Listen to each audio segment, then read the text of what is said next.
অনেক সময় বাচ্চাদেরকে টিফিন দিলে তারা ঠিকভাবে খেতে চায় না। তাই আজ আমি যেই পরোটার রেসিপি করে দেখাবো সেটা শুধু বাচ্চাদের টিফিনেই নয়, যারা যারা পরোটা খেতে পছন্দ করে না তারাও এটা মজা করে খেয়ে নেবে। এই রেসিপিটা বানানো কিন্তু খুবই ইজি। মাত্র 10 মিনিটেই আপনারা এটা বানিয়ে নিতে পারবেন। তো চলুন, বেশি দেরি না করে শুরু করছি আমার আজকের এই ইজি অ্যান্ড টেস্টি রেসিপি। নমস্কার, আমি পিনু। কুক উইথ পিনুতে আপনাদের সবাইকে স্বাগত।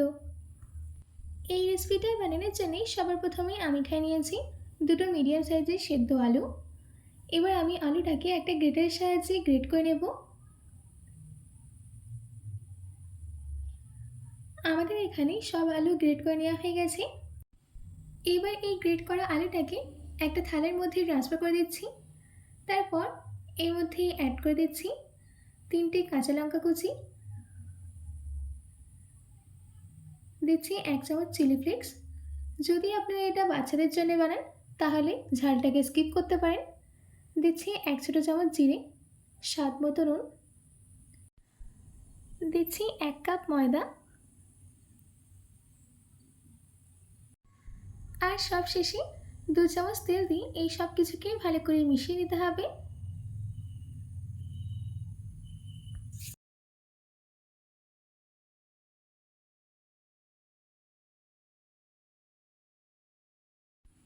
দেখুন, আমাদের এখানে সব কিছুকে কিন্তু ভালো করে মিশিয়ে নেওয়া হয়ে গেছে। এবার আমি এর মধ্যে অ্যাড করে দিচ্ছি কিছুটা ধনেপাতা কুচি। ধনেপাতা কুচি দেওয়ার পর আবারও মিশিয়ে নিতে হবে।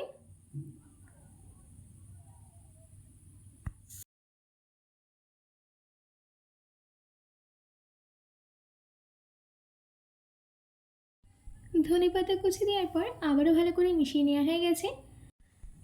এবার অল্প অল্প জল দিয়ে মেখে একটা সফট ডো রেডি করে নেব।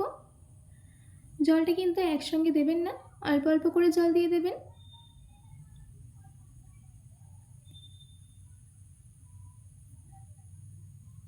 আমাদের এখানে ডোটা কিন্তু রেডি করে নেওয়া হয়ে গেছে।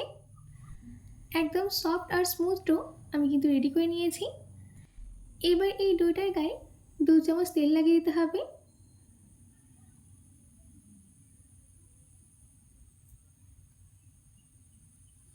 তেলটা ডোটার গায়ে লাগানো হয়ে গেলে ঢাকা দিয়ে 15 মিনিটের জন্য রেস্টে রেখে দিচ্ছি।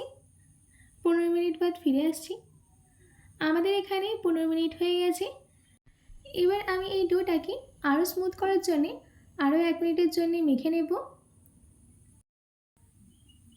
আমাদের এখানে ডোটা কিন্তু মেখে নেওয়া হয়ে গেছে।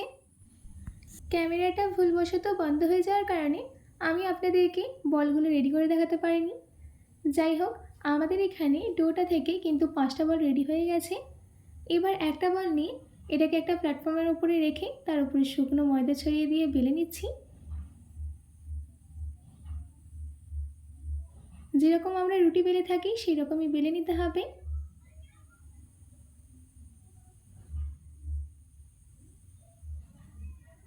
দেখুন, আমাদের এখানে বেলে নেওয়া হয়ে গেছে। এই রকম থিকনেসের বেলে নিতে হবে, বেশি পাতলা কিংবা বেশি মোটা করে বেলবেন না। এবার আমি এটাকে সেঁকে নেব। প্রথমে তেল ছাড়াই দুদিকটা ভালো করে সেঁকে নিতে হবে।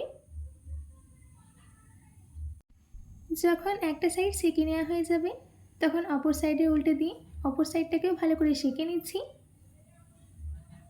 2 সাইডটাই ভালো করে সেঁকে নেওয়া হয়ে গেলে দিয়ে দিচ্ছি 2 চামচ তেল।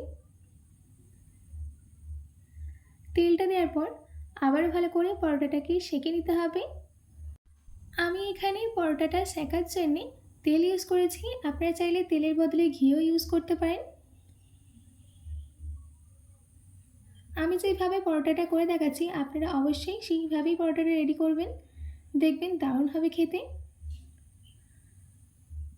আমাদের এখানে পরোটাটার কিন্তু ভালো করে সেঁকে নেওয়া হয়ে গেছে। এবার আমি এটাকে তাওয়া থেকে তুলে নিয়ে একটা প্লেটে নামিয়ে নিচ্ছি।